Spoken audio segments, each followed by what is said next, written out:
আসসালামু আলাইকুম প্রিয় ভিউয়ার্স, আমি ঢাকা ছিলাম 2 দিন।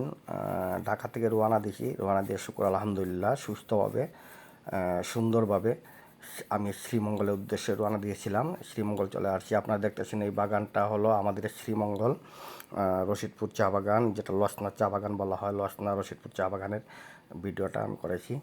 আমি শুক্র আলহামদুলিল্লাহ আপনাদের দোয়ায় সুস্থভাবে সুন্দরভাবে শ্রীমঙ্গল এসে পৌঁছেছি। এখন বাসায় আছি।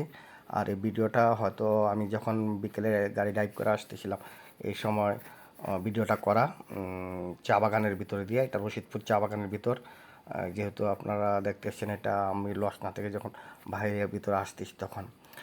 আর অনেকে আমাকে ঢাকা যাওয়ার জন্য নিমন্ত্রণ করেছে, বাসায় যাওয়ার জন্য দাওয়াত দিয়েছে, বা অনেকের সাথে দেখা সাক্ষাৎ করার কথা ছিল। আসলে সময় স্বল্পতার কারণে আর বিভিন্ন কাজের কারণে, ব্যস্ততার কারণে অনেকের মোবাইল রিসিভ করতে পারি না, অনেকে SMS দিতে পারি না, অনেকের টেক্সটের উত্তর দিতে পারি নাই, অনেকের কমেন্ট উত্তর দিতে পারি না। এই জন্য আমি দুঃখিত। আসলে আমি এখন চলে আছি শ্রীমঙ্গল। আগামীকালকে আমার মেয়ের অনার্সের কি একটা পরীক্ষা, আমি জানি না, এই জন্য জরুরি ভিত্তিতে আমাকে আসতে হলো। ইনশাল্লাহ আবার আগের মতন আপনাদের সাথে দেখা সাক্ষাৎ হবে, কমেন্টে উত্তর হবে, কথা হবে। সবাই আমার জন্য দোয়া করবেন। আমি সুস্থভাবে চলে আসছি। তারপর আরও আগে আসতাম, যেহেতু ভৈরব অনেকটা জ্যাম ছিল। জ্যামের কারণে বিভিন্ন জায়গায় একটু লেট হয়েছে, বা হোটেলে উঠছি, হোটেলে ওঠার কারণে একটু লেট